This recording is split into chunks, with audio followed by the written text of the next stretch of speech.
Langsung saja pemirsa, selanjutnya kami ajak terhubung secara langsung dengan Rahendro Herubowo, jurnalis iNews yang turut dalam rombongan relawan Global Sumut Flotilla 2.0 yang juga telah dibebaskan oleh militer Zionis dan saat ini berada di Istanbul, Turki. Selamat sore Mas Rahendro, ada Anissa di studio.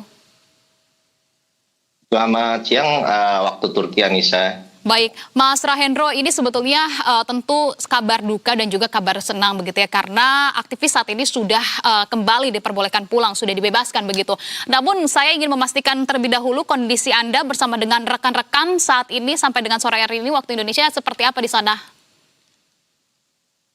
Ya baik, alhamdulillah sampai dengan siang ini kami dalam kondisi baik, meskipun saya pribadi masih menjalani beberapa pemeriksaan ya. Tadi malam saya kembali ke rumah sakit untuk memeriksa bagian dalam karena saya ada merasakan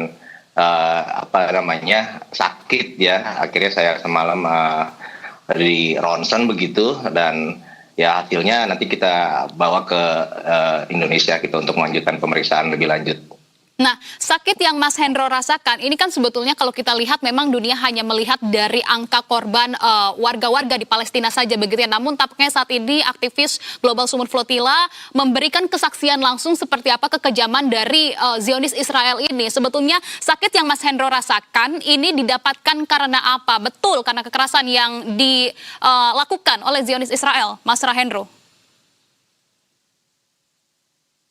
Ya betul, kita selama di tahanan kemarin ada beberapa kali penyiksaan ya, terutama pada saat kita dimasukkan ke sel yang berada di atas kapal.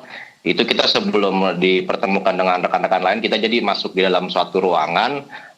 Di situ kita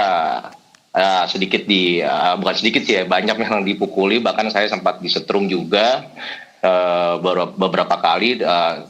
Sampai akhirnya kita dipertemukan dengan rekan-rekan lain yang sudah berada di dalam tahanan di atas kapal itu, begitu. Jadi Mas Rahendro, kita bilang begitu ya bahwa penyiksaan ini dilakukan oleh Zionis Israel di lokasi-lokasi yang berbeda, bahkan di kapal sekalipun pada saat penangkapan, kemudian juga di lokasi tahanan, itu juga terjadi tindakan kekerasan itu? Iya betul, jadi penyiksaan yang kita terima itu jadi bukan hanya pukulan, tendangan, bahkan misal kayak di borgol kita dimainin sampai rasa sakit yang luar biasa. Terus ya kita kadang dipukuli juga di situ, dan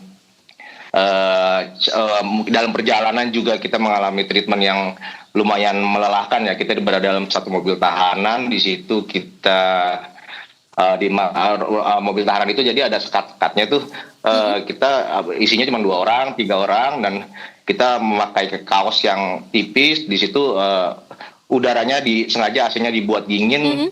Mungkin itu juga salah satu bentuk treatment mereka buat kita para relawan.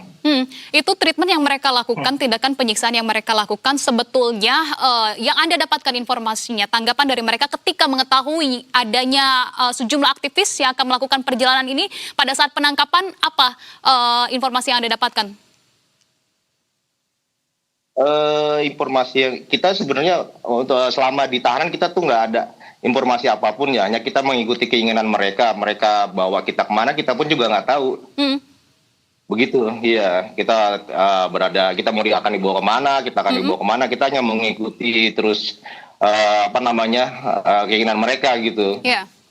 Tapi adakah kemudian statement dari para militer Israel ini dengan kedatangan para aktivis begitu, mereka menyatakan bahwa ini merupakan tindakan teroris atau seperti apa misalnya? Ada, sempat itu waktu di salah satu pemeriksaan mereka menganggap kita melanggar teritori batas wilayah yang dikuasai Israel. Padahal kita tahu semua bahwa di perairan internasional itu kan milik bersama ya. Jadi siapapun bisa lewat situ, apalagi jalur laut internasional Mediterania. Jadi bagi saya sih Israel tidak berhak ya menguasai wilayah tersebut. Ya, oke baik. Nah, lantas dengan terjadinya kejadian ini begitu ya, kami ingin mengetahui juga sebetulnya apakah kemudian ada rasa trauma juga kah yang Anda alami pasca kejadian, atau mungkin karena adanya kejadian ini malah semakin menguatkan Anda dan juga rekan-rekan begitu untuk kemudian membantu dan meneruskan perjuangan warga Palestina ke Gaza begitu untuk melewati blokade yang mereka alami saat ini? Ya, tentu saja pengalaman ini tidak menyurutkan semangat kami untuk membela rakyat Gaza. Mm-mm.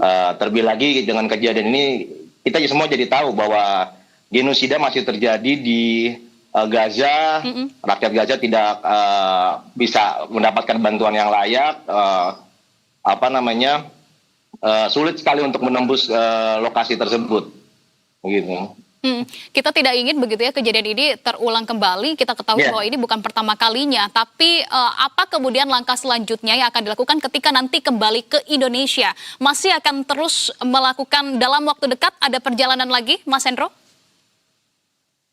Kami masih menunggu kabar berikutnya ya dari Global Peace Convoy Indonesia dan tentu saja yang berkoordinasi dengan Global Sumut Flotilla.